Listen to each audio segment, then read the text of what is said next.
क्या है और उसके फंक्शन क्या है, साथ में इफेक्ट क्या होता है कंसंट्रेशन का और टेम्परेचर का on cell potential. So first consider this zinc and copper electrochemical cell. Here is zinc rod और ये आपके पास जिंक सल्फेट सॉल्यूशन। तो यहाँ पर जिंक 2 पॉजिटिव आयन होंगे, यहाँ पर आपके पास कॉपर इलेक्ट्रोड है और साथ में यहाँ पर कॉपर सल्फेट है इसमें, तो इसमें यहाँ कॉपर आयन हैं।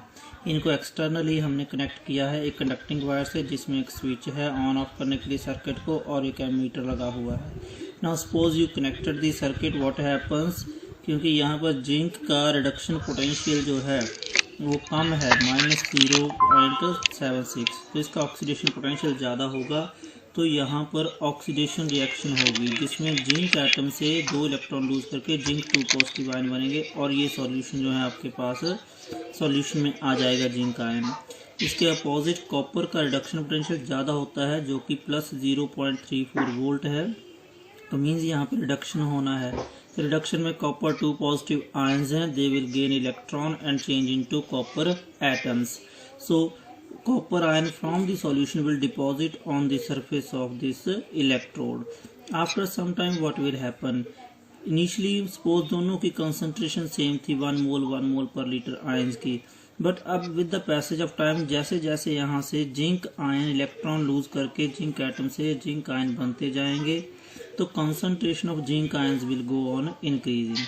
और on the other hand in this half cell copper ion are shifting to this electrode as neutral atom. तो यहाँ पर जो सल्फेट आयन है उनकी कंसंट्रेशन इंक्रीज करती जाएगी। So after some time the solutions in 2 half cells will not remain in neutral. यहाँ पर पॉजिटिव चार्ज की अकोमोडेशन हो जाएगी जिंक 2 पॉजिटिव आयन की, यहाँ सल्फेट आयन की अकोमोडेशन हो जाएगी। तो पॉजिटिव चार्ज बढ़ेगा, वो यहाँ पर जो आपके पास एनोड से इलेक्ट्रॉन जाने थे उनको विदड्रॉ करेगा, मीन्स इलेक्ट्रॉन का लॉस होना, यहाँ से मूव होना प्रिवेंट करेगा, उसको हाइंडर करेगा। ऐसे यहाँ पर जब नेगेटिव चार्ज बहुत अकोमोडेट हो जाएगा तो वो जो इलेक्ट्रॉन यहाँ आ रहे हैं एनोड से कैथोड की तरफ, ये उनको नेगेटिव चार्ज रिपेल करेगा, means movement of electron will slow down. और अगर हम ऐसे ही इस हाफ सेल, इस इलेक्ट्रोकेमिकल सेल को ऑपरेट करें, with in few seconds of operation the concentration of zinc ions will be very large here, sulphate ion will be very large here. यहाँ positive solution हो जाएगा, पॉजिटिव चार्ज इलेक्ट्रॉन का release में difficulty करेगा, यहाँ negative charges की amount बढ़ जाएगी सल्फेट आयन की कंसंट्रेशन ज़्यादा होने से, जिस वजह से यहाँ से इलेक्ट्रॉन आना मुश्किल हो जाएगा इस इलेक्ट्रोड में, means cell will stop to work. तो in order to keep this cell working for sufficient time हमें क्या करना पड़ेगा, इन दोनों सॉल्यूशंस को क्या रखना है, न्यूट्रल रखना है। तो न्यूट्रल कैसे रखेंगे, यहाँ का पॉजिटिव चार्ज न्यूट्रल करना है और यहाँ का हमें नेगेटिव चार्ज न्यूट्रल करना है। तो इस रिक्वायरमेंट को फुलफिल करने के लिए एक हमारे पास डिवाइस होती है जिसे कहते हैं सॉल्ट ब्रिज। क्या होता है ये salt bridge? Salt bridge is a U-shaped glass tube filled with a, 2 word याद रखने हैं, strong and inert electrolyte like KCl, ammonium nitrate etc. Strong का मतलब है जो एकदम से आयनाइज हो जाए कम्प्लीटली, और इनर्ट का मतलब जो केमिकल रिएक्शंस में इंटरफियर ना करे। तो अगर मीडियम होता है जेली लाइक मटेरियल, उसमें मिक्स करके इन सॉल्ट को यू ट्यूब में फिर कर देते हैं और यहाँ एक पोरस क्लोजिंग कर दी जाती है, जैसे कॉटन प्लग होता है, ग्लास वूल का प्लग लगा दिया जाता है। उससे क्या होता है, जब यहाँ पॉजिटिव आयन बढ़ जाएंगे तो KCl है, ये KCl और जो अमोनियम नाइट्रेट है, इनमें जो नेगेटिव आयन है मीन्स क्लोराइड या फिर नाइट्रेट जो भी आपने यूज़ किया है, वो अनायन इस तरफ मूव कराएंगे। क्लोराइड और अनायन जो है ये आपके नाइट्रेट आयन है, ये जिंक आयंस को न्यूट्रलाइज कर देंगे। On the other hand copper half cell में क्या होगा, इनका positive part means potassium ion और अमोनियम आयन जो है वो यहाँ से कॉटन प्लग के थ्रू होकर सॉल्यूशन में आएंगे और ये पॉजिटिव आयन सल्फेट आयन को न्यूट्रलाइज कर देंगे। तो यहाँ से हमारा सॉल्ट ब्रिज क्या काम करता है, इसके 2 फंक्शन हो जाते हैं। पहले तो सॉल्ट ब्रिज है क्या, salt bridge is an U shaped glass tube filled with strong and inert electrolyte like KCl और ammonium nitrate. Strong means easily ionise होने वाला, इनर्ट मीन्स जो रिएक्ट ना करे, केमिकल रिएक्शन में इंटरफियर ना करे, जिसका ऑक्सीडेशन रिडक्शन ना हो। और फिर आपके पास इसका फर्स्ट फंक्शन आ जाता है, a salt bridge helps to maintain electrical neutrality in the electrolytic solution of two half cells. तो एक इसका सॉल्यूशंस को न्यूट्रल रखने का फंक्शन है। दूसरा, it completes the circuit of between two half cells. यहाँ पर हमने वायर के थ्रू एक्सटर्नली कंप्लीट किया था, यहाँ कोई इंटरनल कनेक्शन नहीं थी, सो हम बोल देते हैं कि second is role the salt bridge completes the electric circuit internally. तो अंदर से इसको ये सर्किट को कंप्लीट करता था। ये हमारे पास दो फंक्शन है जो काफ़ी इम्पोर्टेंट हैं, तभी सेल वर्क करेगा अगर ये इलेक्ट्रिकली न्यूट्रल रहता है। Now what we saw here, ये तो न्यूट्रल भले कर रहा है, फिर भी जिंक आयन इसमें ऐड हो रहे हैं, न्यूट्रल हो रहे हैं। तो यहाँ पर जिंक आयन की कंसंट्रेशन तो बढ़ रही है, यहाँ से कॉपर आयन की कंसंट्रेशन बढ़ रही है, कम हो रही है। तो यहाँ पर क्या ये इफेक्ट करता है सेल के पोटेंशियल को और नॉट? तो उसको देखने के लिए हमारे पास नेक्स्ट टॉपिक है रिलेशनशिप बिटवीन और या effect of electrolyte concentration and temperature on electrode potential. So E क्या है यहाँ पर? सेल इसको इलेक्ट्रोड पोटेंशियल कह सकते हैं, एक हाफ सेल में जो इलेक्ट्रोड है उसका।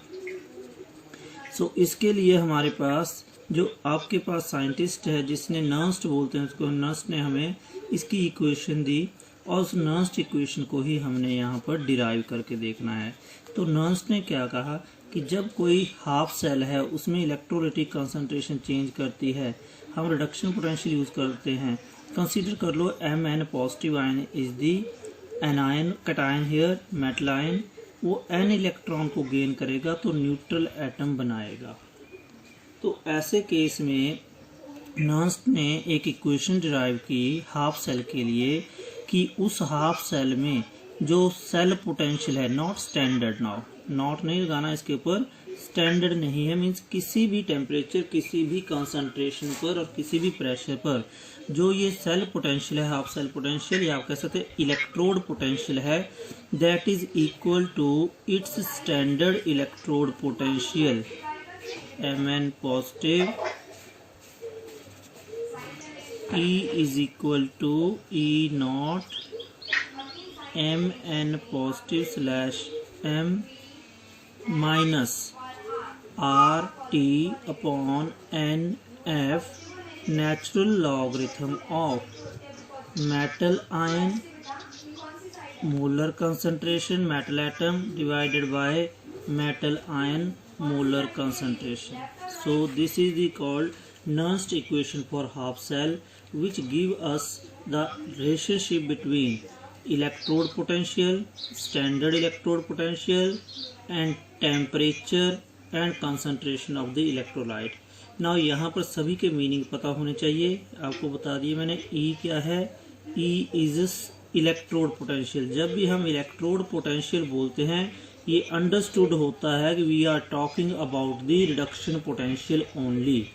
आगे आपके पास E नॉट क्या है? ये है आपके पास स्टैंडर्ड इलेक्ट्रोड पोटेंशियल। क्या होता है standard electrode potential? Standard electrode potential is the reduction potential under standard conditions. अब standard conditions temperature 298 kelvin, pressure 1 bar and concentration 1 mole per litre. उसके बाद आपके पास R जो है ये यूनिवर्सल गैस कांस्टेंट होता है जिसके हम 8.314 जॉल पर केल्विन पर किलो जो है, जॉल पर केल्विन पर मोल जो है इसका यूनिट होता है। तो उसके बाद T आपका है एब्सोल्यूट टेम्परेचर। एब्सोल्यूट टेम्परेचर का मतलब होता है टेम्परेचर इन केल्विन। तो ध्यान रखना है जब भी हम नर्स्ट इक्वेशन की जो ये यूज़ करेंगे फॉर्मूले फाइंड आउट करने के लिए, तो टेम्परेचर अगर डिग्री सेल्सियस में दिया भी है तो उसको कन्वर्ट करना है केल्विन स्केल में। N is the number of electrons जो यहाँ पर गेन कर रहा है मेटल आयन। जैसे इसमें Mn पॉजिटिव, तो यहाँ N वैल्यू क्या है? Number of electron in balanced redox reaction. तो अगर जिंक है तो 2 आ जाएगा, सिल्वर है तो 1 आ जाएगा, कॉपर है तो 2 आ जाएगा। मीन्स जितने इलेक्ट्रॉन गेन या लॉस होते हैं बैलेंस्ड रिडॉक्स रिएक्शन में वो N की वैल्यू है। F is here 1 Faraday. क्या होता है 1 फैराडे?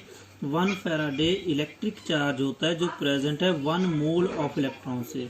तो जब हम NF लिखते हैं तो टोटल चार्ज आ जाता है, जितने नंबर ऑफ मोल्स इलेक्ट्रॉन हैं उनको मल्टीप्लाई कर देते हैं 1 मोल इलेक्ट्रॉन के ऊपर चार्ज से। इसकी वैल्यू होती है 96,487 कॉलम, बट हम इसे अप्रॉक्सीमेटली को ले लेते हैं 96,500 कॉलम्स। तो F की वैल्यू 96,500 कॉलम यूज करनी है। उसके बाद आपका नेचुरल लॉगरिथम। अब ये मेटल है जो आपके पास रिडक्शन के बाद मेटल बना है, तो ये जनरली सॉलिड होगा। For solid substances, for pure liquids and for pure gases जो मोलर कंसंट्रेशन होती है that is taken as a unity, it is taken as a 1। और ये आपके पास है Mn positive that is concentration of the electrolyte. Now अगर standard condition होती तो इसकी वैल्यू 1 होनी थी, 1 मोल पर लीटर। अब हम स्टैंडर्ड कंडीशंस की बात नहीं कर रहे हैं, हम इलेक्ट्रोड पोटेंशियल मेजर कर रहे हैं, ना कि हम स्टैंडर्ड इलेक्ट्रोड पोटेंशियल। तो Mn पॉजिटिव की जो भी वैल्यू है वो हम यहाँ पर पुट कर देंगे। अगर आपको इसको दूसरी तरफ ले जाओ तो साइन पॉजिटिव हो जाएगा, कुछ बुक्स में ऐसे भी बताते हैं। अब आपने देखना है कि हम इसको यूज करके कैसे आगे यूज करना है हमने नर्स्ट इक्वेशंस को। सो फर्स्ट हमारे पास नर्स्ट इक्वेशन क्या लिखी है हमने अभी तक कि जो इलेक्ट्रोड पोटेंशियल है किसी हाफ सेल का या किसी इलेक्ट्रो रिडॉक्स कपल का, it is equal to its standard electrode potential minus RT/NF natural logarithm of molar concentration of the product. क्योंकि रिडक्शन से मेटल एटम बनता है तो हम ये भी कह सकते हैं molar product concentration of the product divided by molar concentration of the reactant. ये है आपकी इक्वेशन नंबर 1। नाउ इस इक्वेशन में हमारे पास जो कांस्टेंट्स हैं उनकी वैल्यू को हम पुट कर सकते हैं। सो हमारे पास E is equal to E0। ये E0 कहाँ से मिल जाएगा हमें? इलेक्ट्रोकेमिकल सीरीज से, स्टैंडर्ड इलेक्ट्रोड पोटेंशियल किस सब्सटेंस का। R की वैल्यू आप 8.314 रख देंगे। टेम्परेचर मान लो 298 केल्विन है, स्टैंडर्ड कंडीशन में ले लिया हमने। N की वैल्यू हमारे पास 1, 2, 3 जो भी होगी वो नंबर ऑफ इलेक्ट्रॉन के ऊपर डिपेंड करेगी कितना गेन और लॉस हो रहा है। F की वैल्यू हमने रख दी 96,500 कॉलम्स। नेचुरल लॉगरिथम, अब मैंने अभी बताया प्योर सॉलिड हो आपके पास तो आपके पास जो कैपिटल ए जो हमारे पास M है इसकी वैल्यू होती है 1 मोल पर लीटर, इसको हम कांस्टेंट मानते हैं। और फिर आपके पास मेटल आयन की जो आपके पास कंसंट्रेशन है मोलर वो यहाँ पर रखनी है। तो ये हमने क्या किया, कांस्टेंट्स की वैल्यू को इसमें हमने पुट कर दिया।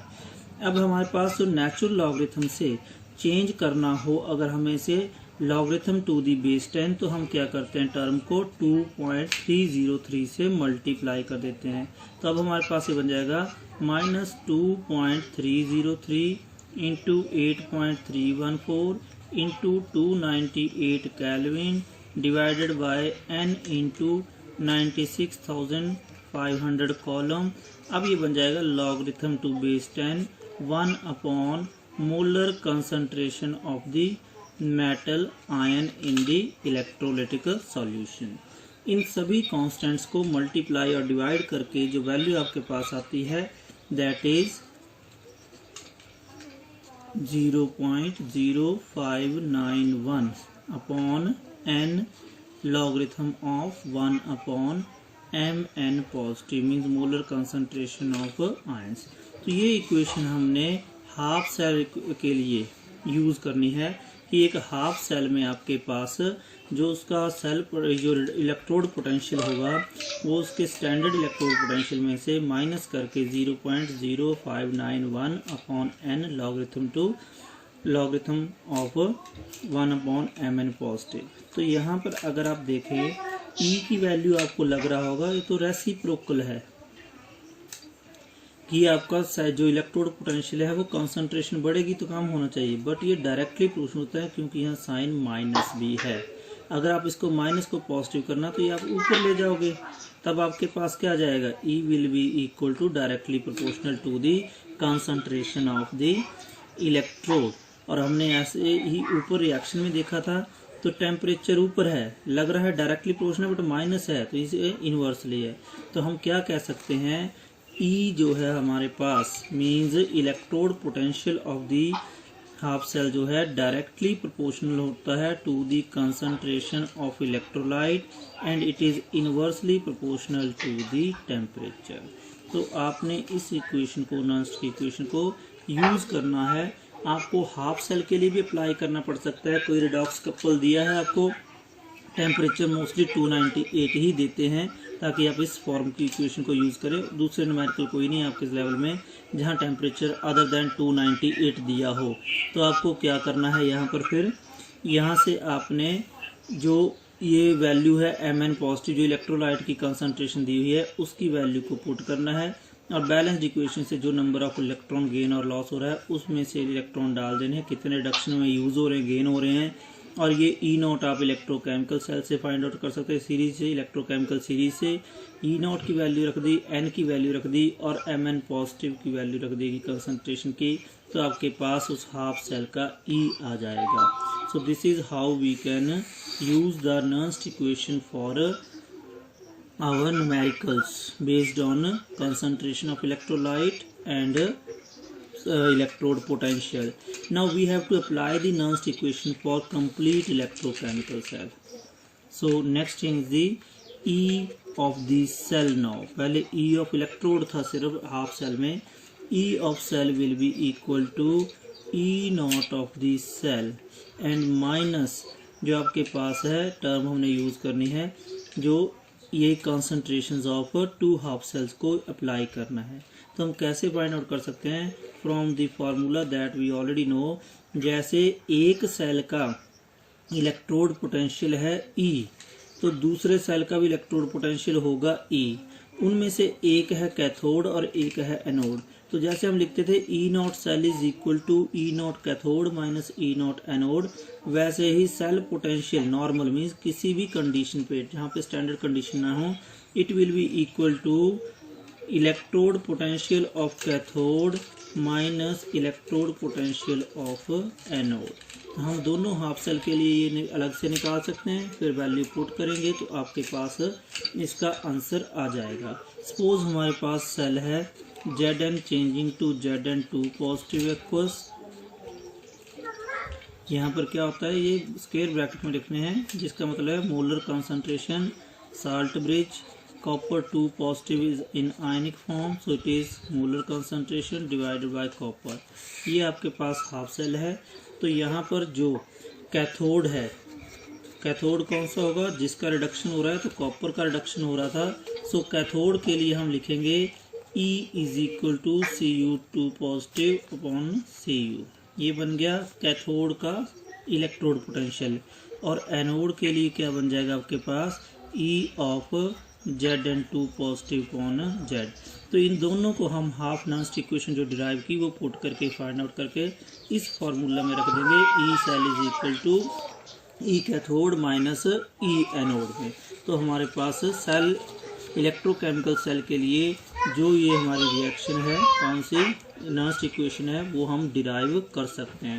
Now let us derive this equation for cell where reaction is, redox reaction क्या होती है, zinc solid plus copper 2 positive ions aqueous.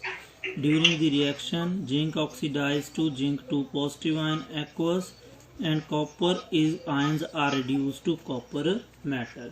तो ये आपके पास इस जो हमने सेल अभी डिस्कस किया उसकी ये क्या है, रिडॉक्स रिएक्शन है। अब हम इसमें क्या करेंगे, वैल्यू पुट करनी है किसकी, नर्स्ट इक्वेशन के लिए। So we have the formula that E is equal to E naught, E of the cell will be equal to E not of cell minus E not of cathode minus E not of anode. ना जब हम cell की बात कर रहे हैं तो हम इसको एज इट इज भी लिख सकते हैं कि E ऑफ, अब आप पूरा सेल लिखेंगे यहाँ पे Zn upon Zn2 positive aqueous salt bridge copper 2 positive upon copper is equal to जो आपके पास यहाँ सॉरी ई नॉट नहीं लिखना है, सिर्फ ई लिखना है। हम इलेक्ट्रोड पोटेंशियल की बात कर रहे हैं, ना कि स्टैंडर्ड इलेक्ट्रोड पोटेंशियल। तो E of this cell, complete cell की रिप्रेजेंटेशन लिख देनी है, is equal to E of cathode, cathode कौन सा होता है Cu2 positive upon Cu, minus E of anode, anode क्या है आपका यहाँ पे Zn2 पॉजिटिव अपॉन Z। तो आपने ये वैल्यू लिख देनी इसमें। अब आप दोनों के लिए अलग से इक्वेशन लिख लो और उनकी वैल्यू पुट यहाँ कर दो। सो मीन्स यहाँ पे E of Cu2 positive upon Cu will be according to Nernst equation E naught of this copper half cell और कॉपर इलेक्ट्रोड माइनस, आप चाहो तो पूरा फॉर्मूला यहाँ पर लिख सकते हैं, RT upon NF natural logarithm of जो मेटल एटम है आपके पास copper divided by copper ion molar concentration. Equation number से इट इज 2, ये थी इक्वेशन नंबर आपकी 1। And from here we can write similarly for the anode half cell that E of Zn2 positive upon Zn is equal to E naught of this zinc redox couple or electrode minus RT upon NF natural logarithm of zinc divided by zinc 2 positive molar ion, जो भी आपको concentration दी हुई है। This is your equation number 3।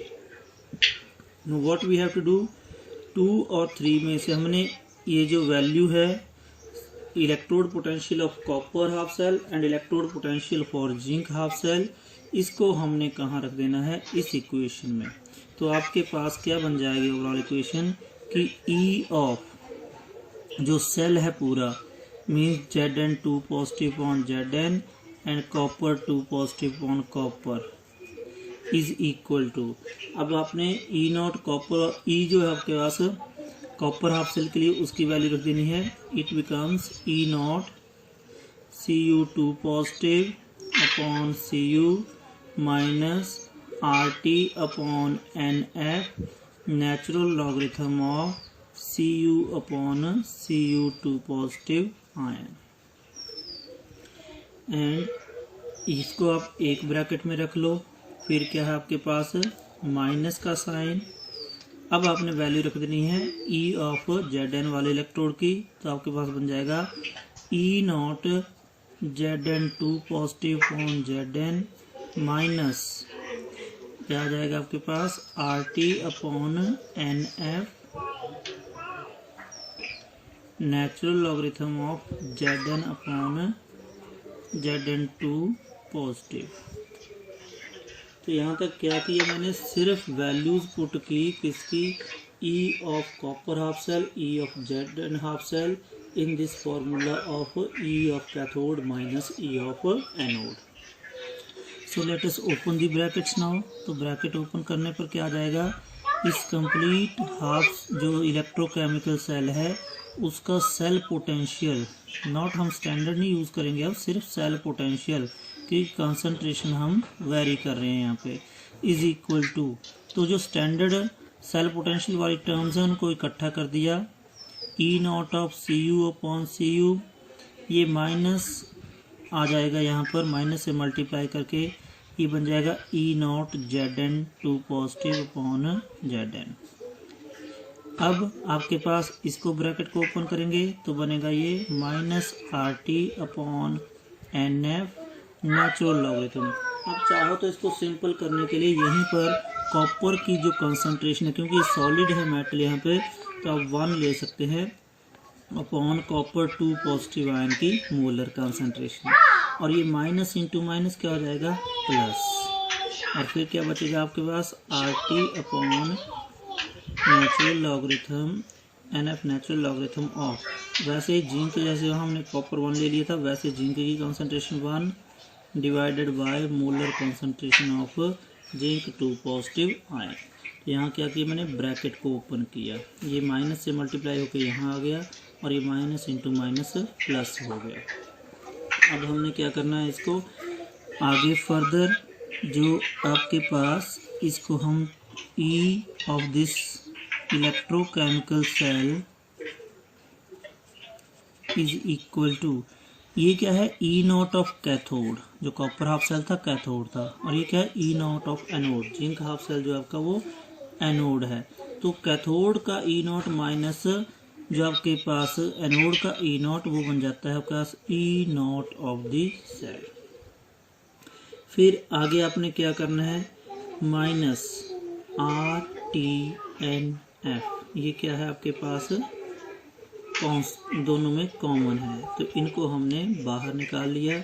यहाँ क्या बच गया, 1 copper 2 positive ion की मोलर कंसंट्रेशन, और यहाँ पर आपके पास जो बच गया दैट इज 1 Zn2 पॉजिटिव की मोलर कंसंट्रेशन। नाउ यहाँ बाहर साथ में क्या है, नेचुरल लॉगरिथम। तो आपके पास जब आप यहाँ पे इसको अगर तो आप माइनस बाहर निकालते हैं तो आपके पास ये प्लस टर्म बन जाएगी।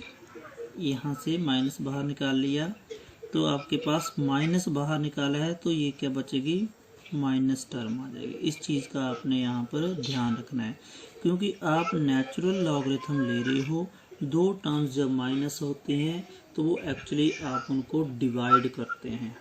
अगर आप यहाँ प्लस बाहर निकालते हैं तो ये होगा -1 कॉपर 2 पॉजिटिव, और ये होगा प्लस का 1 Zn2 पॉजिटिव। सो फिर आपके पास इसको फर्दर सॉल्व कर लेना है। अब मैं इसके लिए भी ई सेल लिख रहा हूँ टर्म।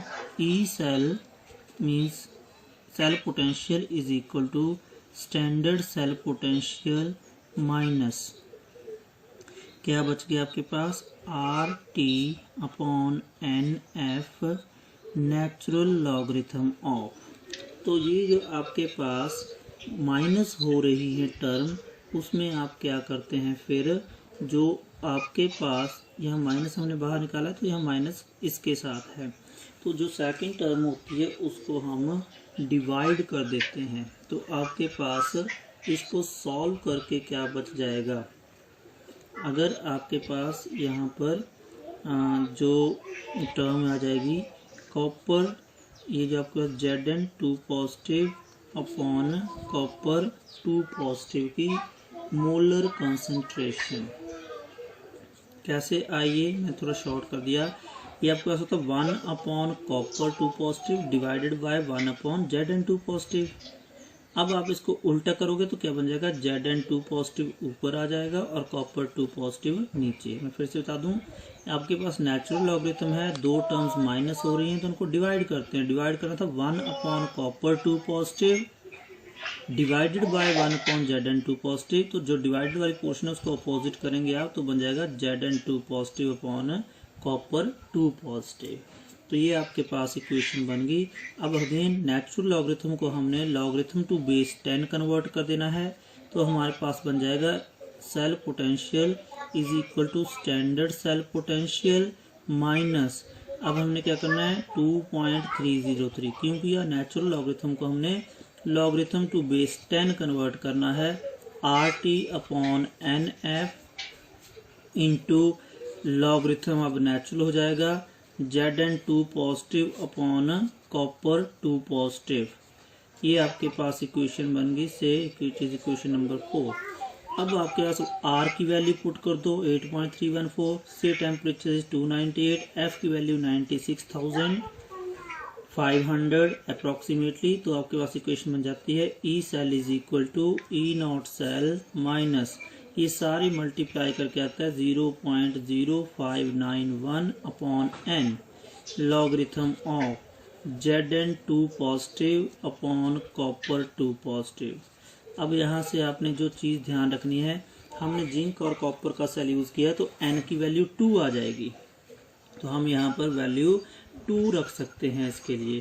फिर आपके पास ये याद रखना है जो रिएक्शन थी आपके पास उसमें Zn2 पॉजिटिव ऑक्सीडेशन से बना था, तो एनोड हाफ सेल की कंसंट्रेशन है ये, और आपके पास जो कॉपर है आयन वो आपके पास कैथोड था क्योंकि उसका रिडक्शन हो रहा है। सो किसी भी सेल के लिए अप्लाई करना है तो आपको सिर्फ याद रखनी पड़ेगी n की वैल्यू, और ऊपर हमेशा रखना है आपने एनोड हाफ सेल की कंसंट्रेशन जहां ऑक्सीडेशन हो रहा है, और जो आपका डिनोमिनेटर होगा वो होगा आपके पास जिस हाफ सेल में रिडक्शन हो रहा है, मीन्स कैथोड हाफ सेल की रिएक्शन। सो आपको ये 2-3 चीज़ें याद रख के आप किसी भी सेल के लिए इस इक्वेशन को अप्लाई कर सकते हैं। तो अब आपने सिर्फ कंसंट्रेशन पर एक और चीज़ देखना, यहाँ पर ये कंसंट्रेशन ऑफ प्रोडक्ट है, डिवाइड करें कंसंट्रेशन ऑफ रिएक्टेंट, तो इसको हम वहाँ पे एक इक्विलिब्रियम कोशेंट वर्ड यूज़ करते थे। साथ में यहाँ एक और चीज़ रखना कि जो भी कंसंट्रेशन होगी उसकी जो स्टोइकियोमेट्रिक कोफिशिएंट होगा वो यहाँ पर पावर बनेगी। मीन्स अगर 2 Ag है तो यहाँ अगर सिल्वर आयन है तो उसकी पावर 2 हो जाएगी। तो जो भी स्टोइकियोमेट्रिक कोफिशिएंट होगा वो यहाँ पर एज पावर यूज होगा। तो हम इसको ऐसे भी लिख सकते हैं, जनरल इक्वेशन बनानी है आगे। तो ये आपके पास जिंक और कॉपर इलेक्ट्रोकेमिकल सेल है, उसकी नेक्स्ट इक्वेशन है E cell is equal to E naught cell minus 0.0591 upon n logarithm of anode half cell concentration divided by cathode half cell concentration. So for any general equation is given to you, A moles of A reacts with B moles of B to give us C moles of C and D moles of D. अगर ये कोई general equation है तो इसके लिए हमने जब Nernst equation लिखनी है तो वो नॉन्स्ट इक्वेशन बनेगी E of this cell is equal to E not of this cell minus RT upon NF। Natural logarithm ले लो, चाहे यहाँ पे हमने लॉगरिथम टू बेस 10 ले लिया है तो यहाँ 2.303 से मल्टीप्लाई कर देंगे, और यहाँ पर आपके पास क्या आ जाएगा, जो प्रोडक्ट वाले हैं मीन्स C की molar concentration raise to power C into D की molar concentration raise to power D upon reactant में से A की concentration raise to power A, B की concentration raise to power B। तो आपके पास ये किसी भी इलेक्ट्रोकेमिकल सेल के लिए एक जनरल इक्वेशन बन जाती है। वैल्यूज पुट कर देंगे सारी, मीन्स R की, T की एटसेट्रा। तो आपके पास इक्वेशन बनेगी E of cell is equal to standard cell potential minus 0.0591 upon n natural log of जो आपका इक्विलिब्रियम कोशेंट है ये कि C की कंसंट्रेशन C इंटू D की कंसंट्रेशन D अपॉन A की कंसंट्रेशन A इंटू B की कंसंट्रेशन B। तो जब आप इसको इलेक्ट्रोकेमिकल सेल में अप्लाई करेंगे तो यहाँ पर आपके पास एक ही आयन होगा, वो होगा एनोड हाफ सेल का। उसकी जो कंसंट्रेशन है उसकी पावर क्या आएगी, जो बैलेंस्ड इक्वेशन में स्टोइकियोमेट्रिक कोफिशिएंट है, और उसको डिवाइड करना है रिएक्टेंट की तरफ। क्या होगा, कैथोड हाफ सेल का जो इलेक्ट्रोलाइट है उसकी कंसंट्रेशन और उसकी पावर आ जाएगी। अब इस केस में हमारे पास क्या था कि पावर दोनों की क्या है, इक्वेशन थी यहाँ पे 1 लिखा है, इसके आगे यहाँ भी 1 लिखा है, तो पावर 1 आ गई। बट अगर यही सेल मैंने मान लो सिल्वर का और कॉपर का किया होता तो मेरे पास 2 Ag होना था। तो उसमें क्या करते हम, कॉपर 2 पॉजिटिव आयन यहाँ बन रहा है, 2 Ag यहाँ पे, तो कॉपर आपका एनोड बनता, ये ऊपर आता Cu2 पॉजिटिव, और सिल्वर की आनी थी denominator Ag positive, but power क्या होनी थी, stoichiometric coefficient 2। So this is your next equation, very important topic and numericals based on this.